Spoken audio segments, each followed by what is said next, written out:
Hello friends, இன்றைக்கி நம்ம சேனலில் வந்து ஃபிஷ் ஃப்ரை தான் பண்ண போகிறோம். இந்த மீன் வந்து ரொம்ப டேஸ்ட்டாக இருக்கும்.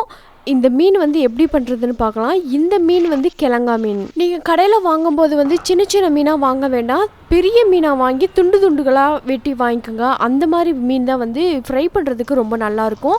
அதுக்காக நான் வந்து கார்ன்ஃப்ளவர் மாவு வந்து எடுத்திருக்கேன். இந்த கார்ன்ஃப்ளவர் மாவில் வந்து கொஞ்சமாக தண்ணி ஊற்றி இதை நல்லா வந்து பெரட்டி எடுத்துக்கலாம். கரெக்டாக இந்த பதத்துக்கு வந்து நீங்கள் தண்ணி ஊற்றி பெரட்டிக்கோங்க. இதோட இன்னும் கொஞ்சம் ட்ரையாக இருந்தாலுமே பரவாயில்ல, உங்களோட டேஸ்ட்டுக்கு ஏற்ற மாதிரி நீங்கள் பண்ணிக்கோங்க. இதுக்கப்புறம் இதில் சேர்க்குறதுக்காக நான் இஞ்சி பூண்டு விழுதை கொஞ்சம் எடுத்து வச்சுருக்கேன். அப்புறம் தேவையான அளவு உப்பு, அதுக்கப்புறம் மிளகாய் பொடி, அப்புறம் வந்து ஃபுட் கலர், ரெட் கலரில் வந்து ஃபுட் கலர் எடுத்து வச்சுருக்கேன். அதுக்கப்புறம் கொஞ்சம் வந்து மீன் வறுவல் பொடி கடையில் விற்கல, அதை தான் நான் கொஞ்சம் வந்து எடுத்திருக்கேன். இது எல்லாத்தையுமே வந்து கடாயில் போட்டு நல்லா பெரட்டிக்கோங்க. இந்த கடையில் வாங்கின மீன் வறுவல் பொடி மட்டும் ஸ்கிப் பண்ணிக்கோங்க. உங்களுக்கு வேணும்னா போட்டுக்கலாம், இல்லைன்னா மிளகாய் பொடி மட்டும் சேர்த்துக்கலாம். அதுவே சூப்பரான டேஸ்ட்டில் தான் இருக்கும். இப்போ பாருங்கள், நல்லா பெரட்டியாச்சு. எனக்கு வந்து இந்த பதத்தில் வந்து வந்திருக்கு. உங்களுக்கு இன்னும் கொஞ்சம் ட்ரையாக வேணும் அப்படின்னா இன்னும் கொஞ்சம் ட்ரையாக செஞ்சுக்கலாம். ஆனால் இதுக்கு மேலே வந்து நீங்கள் தண்ணியாக செஞ்சிடக்கூடாது. ஏன்னா அப்படி செஞ்சிட்டிங்கன்னா மீனில் வந்து இந்த மசாலா வந்து ஒட்டவே ஒட்டாது. இதுக்கப்புறம் நான் வாங்கி வச்சுருக்க கிழங்கா மீனை வந்து நல்லா சுத்தம் பண்ணிக்கோங்க.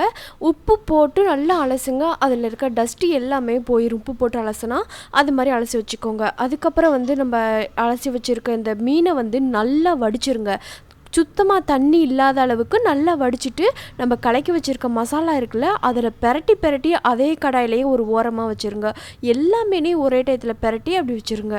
இந்த மீன் எல்லாத்தையுமே இந்த கடாயில் இந்த மசாலாவில் போட்டு பெரட்டிட்டு ஒரு 10 நிமிஷம் வந்து ஊற வைக்கணும். அதுக்காக ஃபுல்லாக பெரட்டி வச்சுருங்க. இதில் வந்து ஃபுட் கலர் நான் சேர்த்துருக்கனால இந்த கலரில் வந்திருக்கு.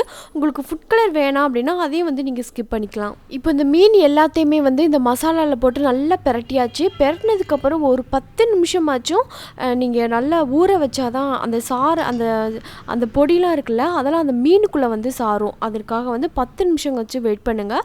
அதுக்கப்புறம் கடாயில் வந்து எண்ணெய் நல்லா காயட்டும். நல்லா காஞ்சதுக்கப்புறம் மீன் போட்டால் தான் நல்லா பொரிஞ்சு வரும்.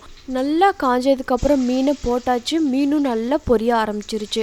உங்களுக்கு மொறுமொறுன்னு வேணும் அப்படின்னாக்கும் அந்த கார்ன்ஃப்ளவர் ஆட் பண்ணோம்ல, அப்போவே நீங்கள் வந்து கொஞ்சம் அரிசி மாவு சேர்த்திங்க அப்படின்னா ரொம்ப மொறுமொறுன்னு வரும். என்கிட்ட வந்து அரிசி மாவு இல்லாதனால நான் அரிசி மாவு வந்து சேர்த்துக்கலை. இந்த கிழங்கா மீனை வந்து சின்ன சின்னதாக வாங்கி நீங்கள் ஃப்ரை பண்ணிங்க அப்படின்னா கீழே போய் ஒட்டிக்கும். அதனால நீங்கள் வந்து துண்டுலாம் வாங்கிட்டீங்க அப்படின்னா ஓரளவுக்கு ஒட்டாமல் நல்லா வரும். அது மட்டும் இல்லாமல் எண்ணெய் நிறைய வச்சு நீங்கள் பொரிச்சிங்கனாவே கீழே ஒட்டாது.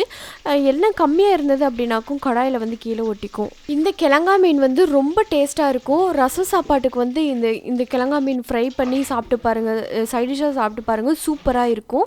ரொம்பவே ஈஸியான மெத்தடில் வந்து இந்த ஃபிஷ் ஃப்ரை எப்படி பண்ணுறதுன்னு சொல்லியிருக்கேன். இது வந்து சட்டுன்னு பண்ணிடலாம். இந்த ஃபிஷ் ஃப்ரை ரொம்ப நேரம்லாம் எடுத்துக்காது.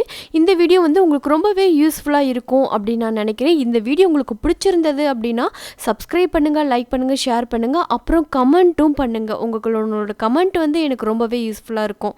தேங்க்யூ.